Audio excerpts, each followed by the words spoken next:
everybody. This is just a great time for all of us to be together today, and I'm so glad that you have joined us for this interview. I have some really special guests today that I'm super excited about, and they are part of a band called, actually I think the founders of, we'll find more about this, but Sawyer's Dream.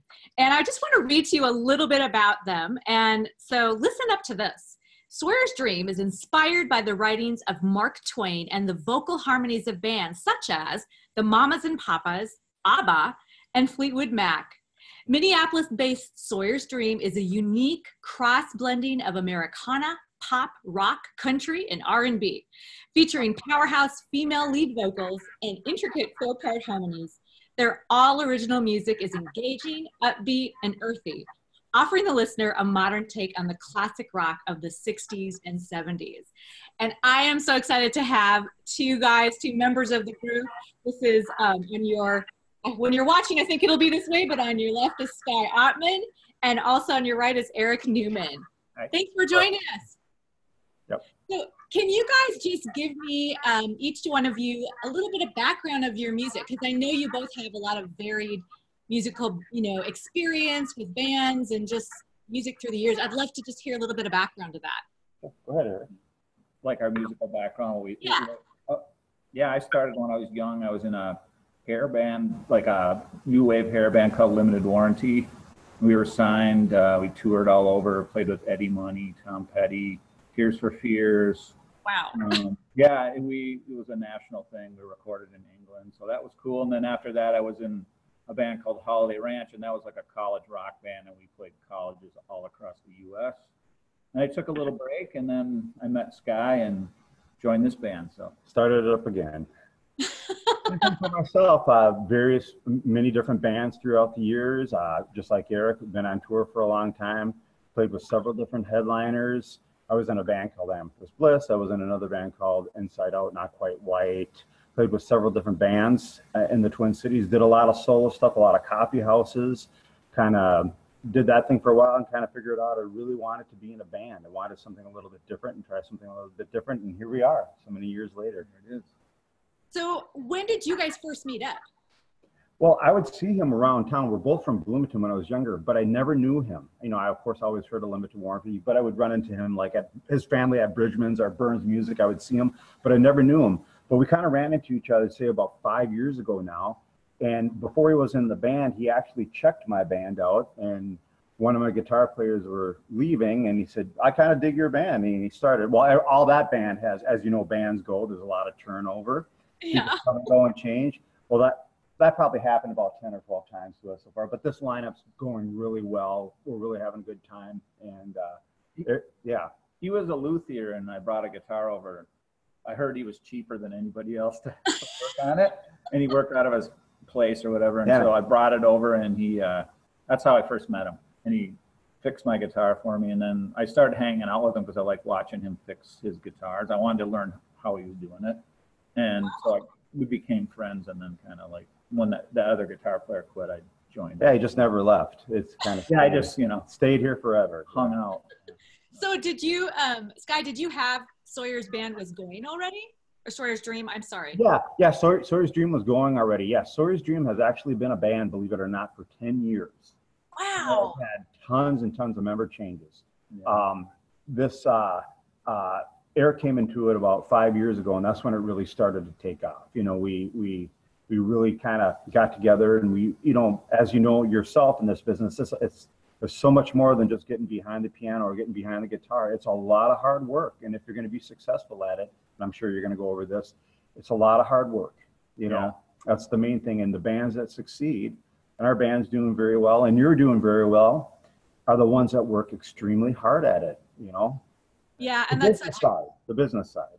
Yes, and that's such a great point, because I think everybody wants to do the performing side, but don't realize what actually goes into that. So had you guys done, either of you or both of you done booking like for years or for yourself or for other bands or? We had a agent all the time, any other bands I was in, but I was always close to that, like helping them, bringing them the promo, and I kind of learned that. One of my good friends was a booking agent in the 90s, Proton Productions.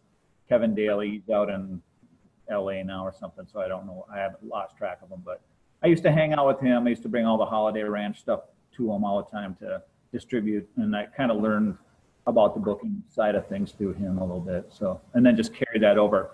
There's no agencies now here in the Twin Cities for original bands, so you have to do it yourself. Yeah, and it's a completely different game than it was in the 80s. There's hardly any labels that will, it's a different, we've kind of really found out that, and for myself personally, I've had to book a lot of my own shows too and such, and it's, again, you know, it's like one of those things, the whole thing has really changed, you know, the way that this era is, the labels with YouTube and everything.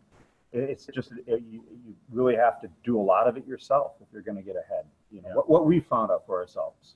Yeah. Mm-hmm. And I think that's true. I just, because you have to be really an independent artist nowadays. Right. You do, for it to be successful. Yeah, exactly. And so I'm just curious about how many gigs a year do you do, or you do so many gigs a month, or what have you kind of found? We did about 100 this year. Yeah. And we're pushing for more next year. I'm trying to shoot for 200. If we get one, if it settles into 150 like you know, right in there or a little more, we'd be very happy. You know, we applied for NACA, you know, the college thing, and we're. Well, I want you to definitely talk more about that. Sure. A little bit more so I can, remind me if I don't come back to it. But I was just thinking with, because I see you adding shows all the time on Facebook. Yeah. And I'm like, wow, another show. Awesome. we're pretty aggressive. Eric's the primary booker in the band. I mean, I get shows too, but he's very aggressive when it comes to it. It's a weird thing because when you get them, you're happy, but you're always feeling like you're never going to have a gig. You know what I mean? I know. It's always like there's no gigs. Like I look at our calendar now, it's slowing down a little because of the winter. There's less festivals. I'm like, and then they seem to fall. All of a sudden, it's like bam, bam, bam, they come in. Yeah. So we always worry. We're like, oh, we got to do something, and we get into like panic mode, and we get into hard working mode, and like, you know, and but there's no guarantees. I mean, it's, you know, persistence helps, but you know, every gig we get, we probably lose 50 that we don't get. You know, for everyone I think it's like a 10% hit rate is the way I look at it. If you're lucky, send out 100 things and maybe get 10 gigs. You know, I think that's really wise, Tim. Thank you for sharing that, because I know for myself too. I've had people say like, "Well, how do you even get rebookings?" And I'm like, "Well, my rebookings I'm still following up on." Always. Yeah. You know, it's like maybe 10%, 15% are actually calling me back. Yeah. Before I have to call them. But. And it's weird too. Like you can do a gig, say we'll do a gig today or whatever, and then you get hold of them while doing another show. It's like, oh, we're booked till March. You know, it's like they rebook you, but it's, you know, 6 months later, 4 months, 5 months later, or whatever. Like all the shows for next year, we're starting to book right now. Oh, right? Yeah. Some of them, yeah. You know, because there's so much competition, and you know. Yeah. Well, and they all book them at different times too. So. Do you guys, you said that Eric, you do more of the booking? Like, how do you guys? The majority of it. Yeah. Does one of you like do more of the calling or emailing, or, you know, however you contact? And then... just whatever contacts we get or whatever, we just follow through on them. We don't like usually swap them over or anything like that. Yeah, to give you, for instance, I was kind of the contact for Pride Fest, and Eric's you know, like Eric might do a lot of the festivals. I got a few gigs for us at Champs. I try to get a couple of them at a time. You know, it just depends. You know, I have another Halloween gig pending right now. I'm still trying to get a hold of that person. You know, it's just, you know, it's a never ending thing, you know. Right.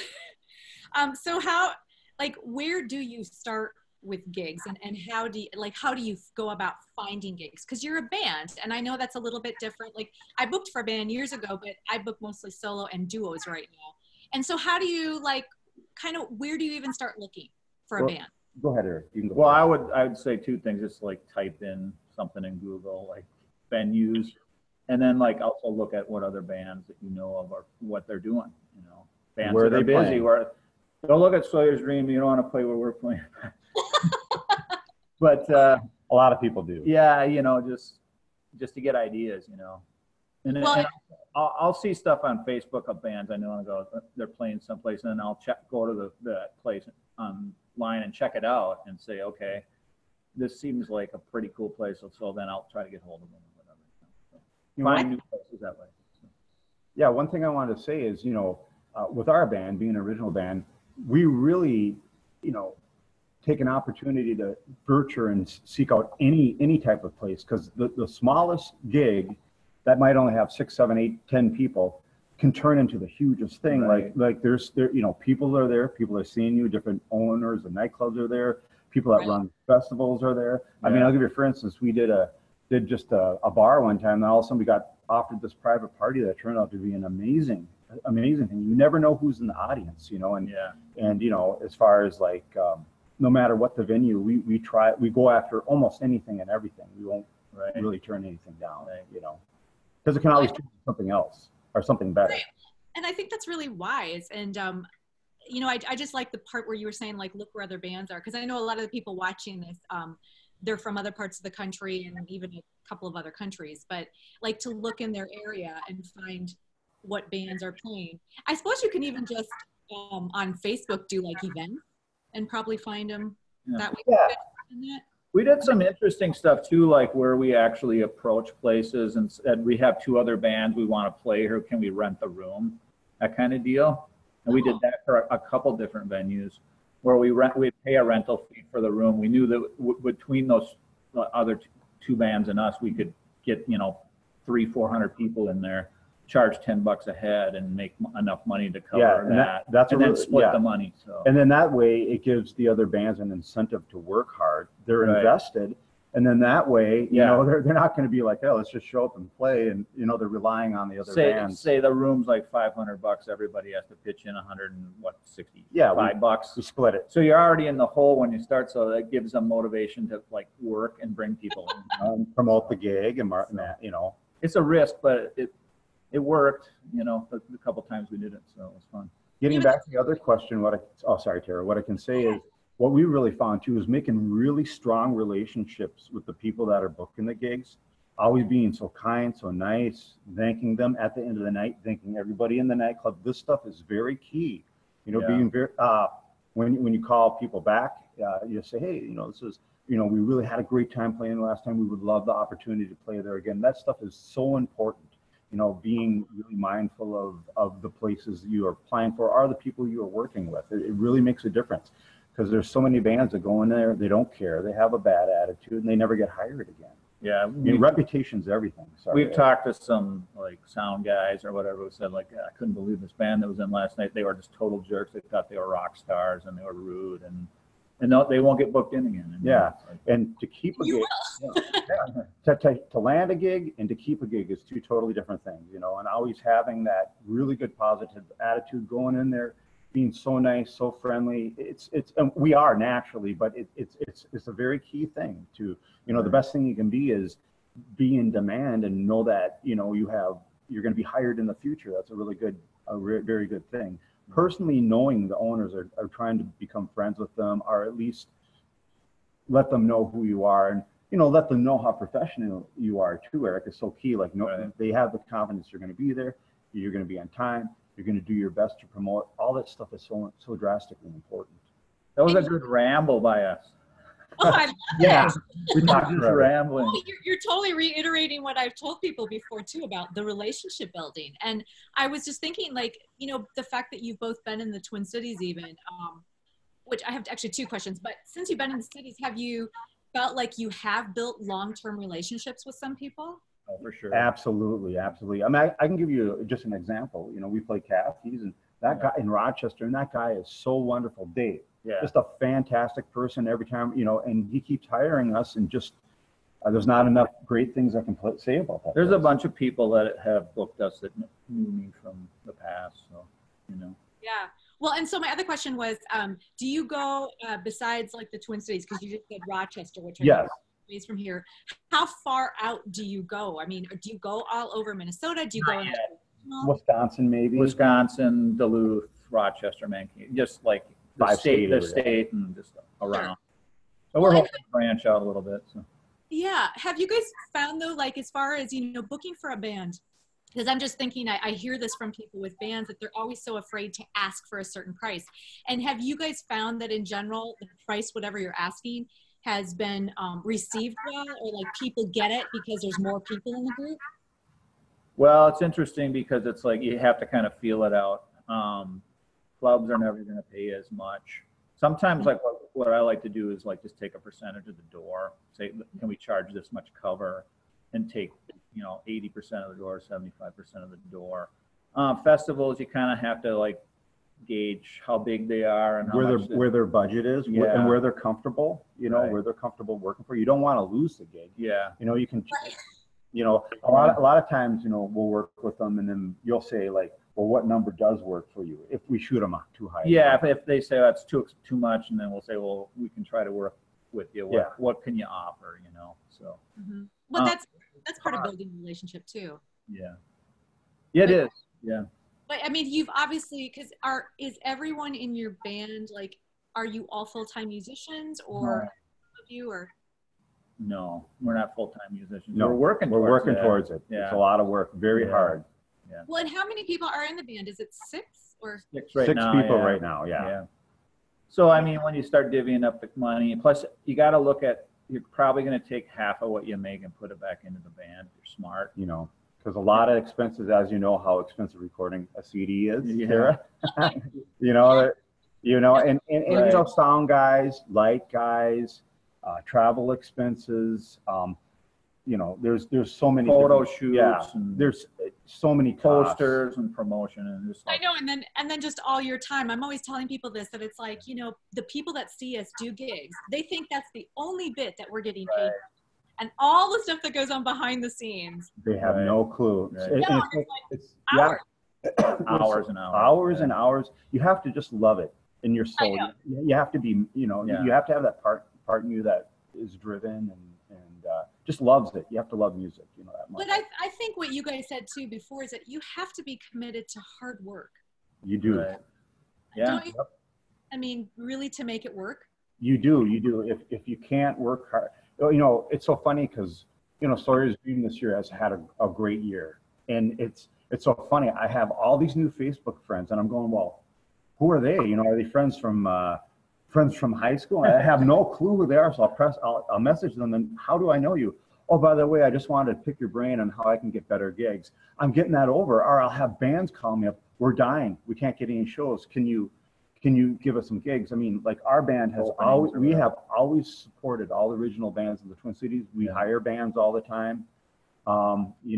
It is a lot of work. It's very hard. I mean, as you know, fronting gigs and stuff like that, all the details, it's a lot. There's a lot more to it though than just the hard work. I mean, you have to have, well, I don't know if you want to get into the details of it, but you kind of have to have your eggs together when you're going to get a gig. I mean, you have to have your website looking good. You have to have professional photos. You have to be able to sell yourself to them. You have to, when you go to, as a band, to a buyer, you have to put yourself in their shoes and like, why should I hire you?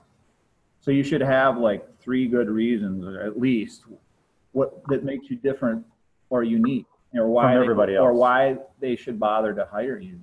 It's like, otherwise it's like, hey, I'm in a band and it's really good. You should hire us. Well, why? Well, and that's awesome. And I'm glad you said that because, and I think you guys do such a great job. Even when I was reading through your bio of just the band and then reading through your individual bios, I was thinking like if I read that, I go, I kind of know what to expect from that. Yeah. Because it's like, you guys know who you are. Right. And music you put out. And I think some bands don't know that either. And it's like you say, put yourself in the shoes of the owner. They want to know what they're getting. Right. You have to have a great story. If there isn't a great story attached to you, you're just in this pool of, there has to be something unique for them to be interesting about you, for them to want to hire you. Yeah. There's so many musicians in the Twin Cities area, And I think I'm learning it's true all over the country, because there's certain pockets, like I've had people in here from like Austin and New York and Chicago, Nashville, Portland, LA, and it's amazing, like all over. There's really some cities too that are just more full of a lot of musicians. Yep. Yeah. You're right. I mean, if you set yourself apart, and the thing I noticed about you guys when I heard you even on video, I was like, you seemed like such quality and tightness. And that doesn't always come through in a video. Yeah. I could see that right away. And that's why I was like, wow, this is really, really great. Well, we rehearse 3 nights a week. So Yeah, it makes 3 to 4 difference. nights a week. Yeah, we have been for years. Yeah. You know, and as the producer of the band, I always try to make sure that, you know, we're really there. We want to give the audience, you know, what they're paying for. We want nightclub owners to go, wow, we're going to hire them again. We want people to walk away going, this is really a great band. It's very important to us. It's interesting because, like, I know people who don't like the genre so much, but they'll see our band and they'll still have a huge respect for how tight we are because we work so hard to, you know, to hone the sound. I think it's unusual. I mean, I've heard plenty of bands, like even at festivals here, like I live in Chaska and we've got different festivals that go on and there's bands that play and I've heard some of them, but a lot of them are just kind of like, it's fine, you know, but yeah, there's nothing really like solid, tight that makes something stick out. And I think you guys have that for so many reasons. Even your website is just nice to be able to see it's clean. You can, I mean, those are things like you said, you have to get in place, but I'm just curious. So, I know you said, it was Eric, you said you had an agent for a while with some of the bands you were in, but what have you guys found to be like a benefit of booking yourselves? And I know there aren't really agents around here, but. Yeah. Well, we've used a few agencies, but we just do better ourselves, you know. Well, yeah, you know, spot gigs, we've gotten a few from some other people, but, well, you don't have to pay anybody. There's no all the booking, money's there's yours, no right? Booking you know? fee, yeah. Plus, the connections you're making are personal. You're not going through somebody else.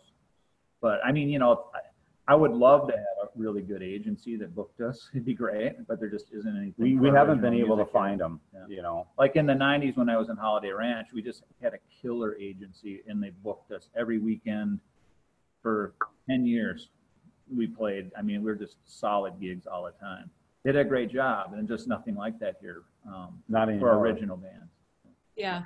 Yeah, I Googled agencies last year just to kind of look in the Twin Cities, you know, to see what's out there. And I think there were maybe 2. And you're right, it was pretty much cover bands and a lot of heavy metal. Metal, tribute bands. I mean, and that's part of the club culture right now is like, I think bars are going that way just because they know. I mean, if you are a no-name original band and it's on the banner in Dubuque, it's going to be tough to fill the bar. If it's a Pink Floyd tribute band, it's like, oh, it's Pink Floyd. Let's go see them. You know what I mean? Yeah, unless you have heavy radio play. Yeah, you need radio play. You need radio play. Like, that's what we do. And it's a lot more work for an original band to develop a name big enough to fill venues, you know, out of town and places where they're not known. It's a process. But the reward is that you're doing your own music. You can sell your songs. You can sell your CDs. You can, and you're creating art. You're not just, you know, playing somebody else's art. We found, you know, like in our situation, it's you know, it depends. With radio airplay, it's a different thing. We just recently did a show, and there were lots of people to see us just off the radio airplay because they were familiar with our sound. Yeah. But, you know, like summer festivals, there are a lot of shows that have great built-in crowds. Really, really some really good shows out there. And those are awesome. And those are awesome. And we've been focusing on those lately. This is the time of year where we book them. Yes, I totally agree. How you mentioned something before about like this college stuff or something. Yeah, NACA. Eric, tell her a little bit about NACA. Yeah, there's a college convention for different regions. It's called NACA NACA, and it's the buyers from the colleges come to a convention, and then bands apply to showcase, and if you get accepted, you have to pay a fair amount of money up front for like a booth and stuff. They try to weed out pretenders. It's like you got to have cash commitment. Yeah, they don't want amateur bands. But then if you get at the showcase, you showcase in front of the buyers, and then there's like a trade show room where they can come in and purchase you to play at the school. So, and I did a ton of those in the 90s with Holiday Ranch, the band. And so then do you end up playing at colleges all over? Is that? Yeah, they're college buyers, so you would play like different regions, like they do a Southwest one or South or Midwest. And you could do as many as you want, I guess. We used to do tons of them back. And these are pretty good gigs. Yeah. They're very they usually pay well. So. Very well. And have you found, you know, just on your own, like as far as like festivals in the summer and stuff, do you find those as being pretty great? I mean, as far as being able to book a number of them, because I know they're all over the place. Yeah, it's a lot of work because you have to apply to a ton of them and then get lucky and snag a few. And some of us, yeah, There's a million bands looking for them, and a lot of them are from the towns that the people, it's some small town. It's like, oh, we got all the bands here that we're going to do, whatever.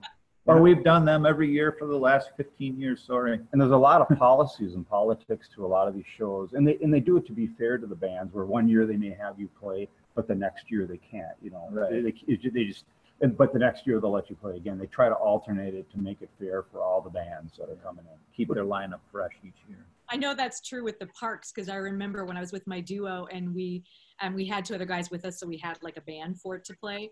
But I think it was at Plymouth, and they hired us one year, and then when I called the next year, they're like, no, you played last year. Yep, that does happen a lot. But if you get enough gigs, you can get on a good rotation. Oh, we did this last year. Oh, we can do this again. And Right. that's really where very important to have a large pool of shows to go after. Right.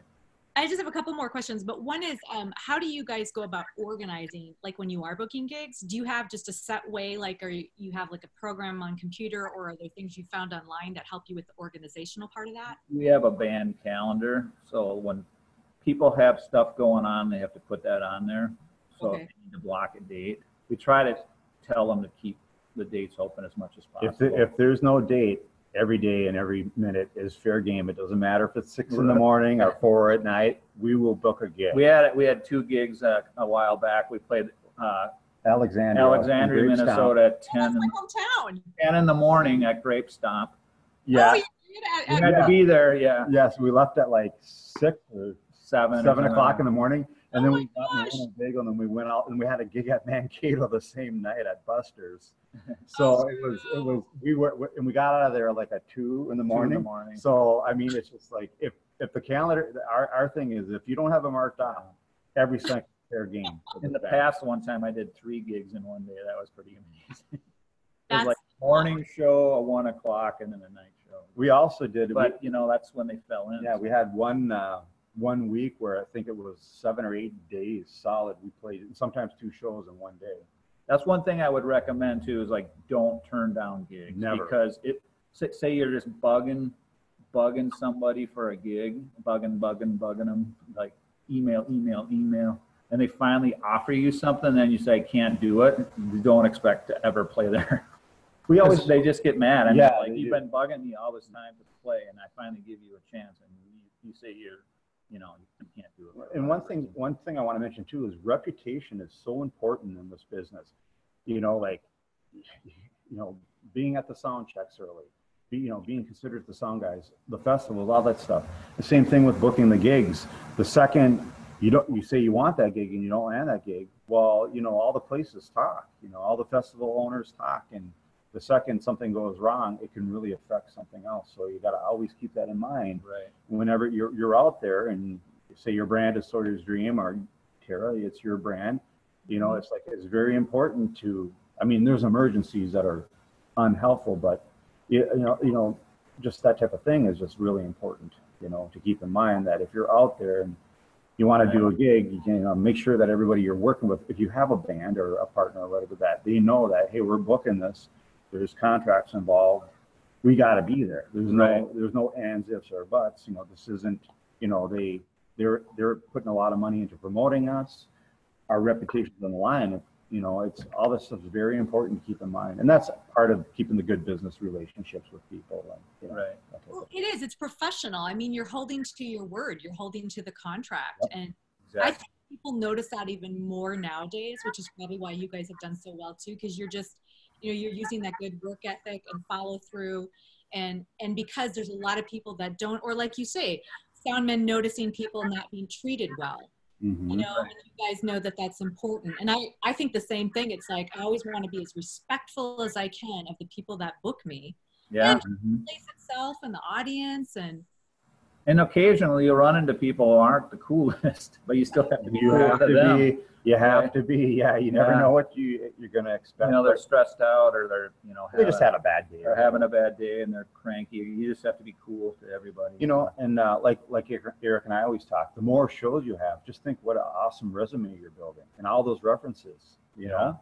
Such a great point. Use your gigs as a Yep. resume, and to book further gigs. Yep. That Every helps, gig so. you get can land another thing. I don't think any show was too small. I don't think, you know, our situation is we love to play. We love to play as much as we can.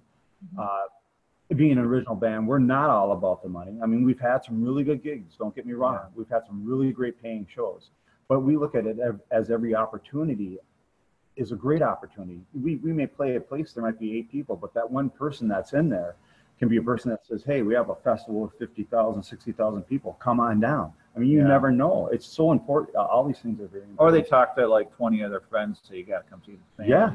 And your next gig, they come back and they got 10 of their friends with them. Yeah, and all that stuff helps. You know. Well, it's being full of integrity, and you're also giving your utmost every time. It sounds like. Right. Absolutely. And audiences notice that, I think. They do. Oh, yeah. And we played some stinkers occasionally, but we had one outdoor gig. It was about 100 degrees, and it was the bottom of the cement Mad Max Bowl. There's like 4 people. I'm just watching. It was just like, I'm watching the sweat roll off my lead singer's leg as she's looking like she's gonna faint, and my guitar is like neck is warping, going out of tune. But you know, we did it. We smiled. We thanked everybody for letting us play there, and the audience was not very much, you know, but they booked us to a better gig. Right? Yeah, it turned into something else, and that's, you know, and you never know like that. Sometimes you don't know, and that works the other way too, like that Grape Stomp we did. We had no clue what we were getting into. You show up and it's 20,000 people there. We had no clue. We didn't know what this thing was going to be. I called it like wine stock because I had no clue it was going to be like this huge. I'm going, look at this thing, you know. So sometimes it's good to take the risks on those shows when you just don't know, you know. Yeah, you never know. Well, you learn every time. Yep. Just if you guys you've already given quite a few tips, but if there was any kind of thing that you could I want to ask more about your band and what you're doing right now. Yeah. But what would just be something that, besides like the relationship building and stuff, that you would say, this is really kind of a must do to keep getting gigs? Do you have anything that comes to mind? I would say being so organized. Are you talking about working by yourself or having other band members or both? Either way, yeah. Well, I'd say if you have a band, try to get everybody in the band involved. When you're in a band, there's just so much work to do that if you're going to be stuck doing it yourself, you're going to be so overwhelmed and burned out even before you hit the stage. I mean, literally, to make it work. If you're by yourself, you know, organization is key. You know, have a book or have some kind of database or whatever to really have all, you know, everything in line so you're completely organized. There has to be some way where you know, say you're applying for a show, you have to know you've applied for that, you know, maybe keep track of how many times you're bothering these people, you know, are trying to get the gig or, you know, stuff like that. Organization, I think, is really key into a lot of this. Yeah, my tip would be for club gigs, don't expect to show up and have a big crowd there magically. You have to promote. I mean, and we've run into this too, where we just didn't, you know, maybe didn't work as hard as we should have, and there weren't as many people there. The bars and clubs don't really care how good you are. I mean, they do, but they care about how many people come in the door, and they have to have a good night. You know what I mean? It's like, if you have a bad night, and even though your band's great and they don't make any money and they lose money, they're not going to have you back. It's basic economics. So what you have to do is you have to make sure it's up to you or me, if you're playing a nightclub or a place like that, to do everything that you can to market and promote that gig. If you have other band members, post it on your Facebook, advertise, promote. If you don't, you're going to find yourself with no shows in the future. It's one of those things that a lot of these bands that reach out to me now, they don't get that. They think, like Eric said, there's a magic wand, there's a red carpet, there's a magic pill. Just show up and everybody's going to think you're a rock star. There's no such thing. You know, there really is. There isn't. You got to work hard. And I would say that, you know, the music business that you and I are in, you know, my band and yourself, you realize in the end, it's probably more like 70% business, 40% music to really make it happen. Amen.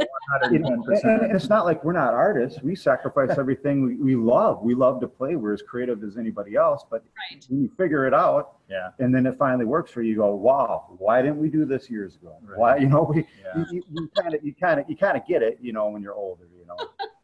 Well, and I would say too, like, there's a lot of like these TV shows, the fairy tale TV shows where people and then they get a record deal and they're huge stars, and And I think there's this illusion that that's how it works in the world, but it's not. Yeah, you know, and you know, we've had to educate, you know, many people, many bands, many band members in the past of how it really is, and you know, and it's, you know, it's just the reality, you know, and on anything, you know, whether they hire you at a show or whatever, there's a lot that goes into everything, you know. Right. Well, and I love you say about the fairy tale TV shows, because really, even those shows, even the winners, sure, they might get a deal for a year, but like what these like runners up in the top 10, and it's like you never hear anything. Well, 70% of it goes to the company that runs that thing. Are they locked into a contract for the rest of their life playing rearages to these payments? Yeah, so that's great advice. You know. So what are you guys kind of in the midst of, like right now, like your band, and what are kind of some goals that you guys are just looking, if I can ask that? Absolutely. Well, we have we just finished our CD here, Another Perfect Afternoon. Awesome. Getting a little airplay on different stations around the Twin Cities and beyond the Twin Cities. We have it available on, you know, on CD Baby, physical and digital downloads. We have 2 shows this week, Eric. You want to tell her a little bit about that? We're doing Main Street Bar in Hopkins on Friday. And then we're playing before the Minnesota United soccer game at TCF Stadium on Sunday. Oh, it's huge. At 2:30, yeah. Yeah, they're expecting a pretty good crowd there. So that'll be great. Thousands, right? Yeah. Yep. And then in November, of course, we're back at the Caboose. We love the Caboose. They've been very good to us. We've been there for many years now. Some different gigs. Yeah. It slows down a little in the winter. Winter's hard, yeah. And we're going for stuff like Holidazzle. I believe we're going to be at Holidazzle. We'll be at Holidazzle. Yeah. And, you know. Playing in the snow, freezing your hands. Yeah. But it's fun. It's a fun gig, and the people are great. It's fun, but it's playing outside in the winter. It's got its challenges. Last year it was snowing, and it was like our hands were numb. There was snow between the strings on my guitar. My pedal board was covered in snow. You're both guitarists, right? Yeah, we're both guitarists. Yeah. Yep. So how do you keep your feet? You get through like one song, and then you're like, oh yeah, it's bad. We had little heater things in our pockets, and we make the fingers talk for like 30 seconds between songs. We might have to hit the business bank account for a heater for a lead singer. I don't know how happy we might have to do that. It's super fun though. It's a great gig. It's beautiful there, and people are nice. And we are so appreciative to the Holidazzle. The Holidazzle was the first place that took a chance on Sawyer's Dream. Got us our very first festival, which snowballed into hundreds of festivals from there. You know, and we are so appreciative of them. They're the first one that took the risk on our band. Yeah. Just since a lot of people that'd be watching here from other parts of this country, can you explain what the Holidazzle is? The Holidazzle, you know, well, they always had the Holidazzle parade. It was the winter, tied in with the winter carnival and all that. And it's like the biggest outdoor winter carnival in the Twin Cities. They have like big, huge sculptures and beer tents and food. Yeah, just like what you have in the summer. And then they have like really beautiful Christmas lights on all the trees, and then like huge sculptures that are lit up, and it's in a skating rink, and it's really cool. Entertainment, you know, like us outside, and it's like a city block that's all it's held down at Loring Park. Yeah. Because doesn't it go for like a full month or more? Yeah, it goes on like every weekend for almost a month.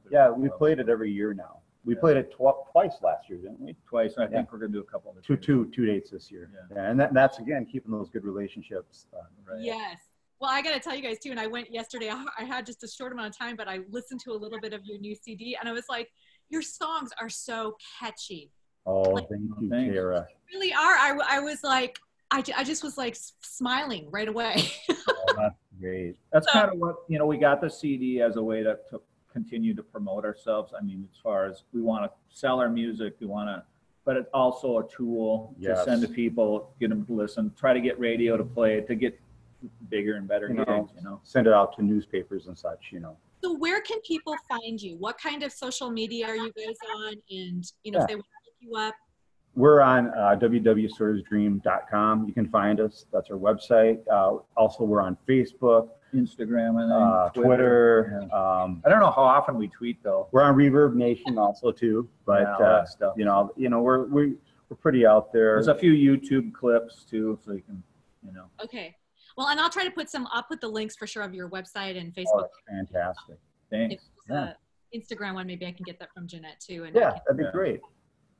So, well, I just want to thank you guys so much. This has been so fun. Yeah, And just, Thank you, Tara. It was so nice meeting you at Centennial Lakes in person, and I know you too.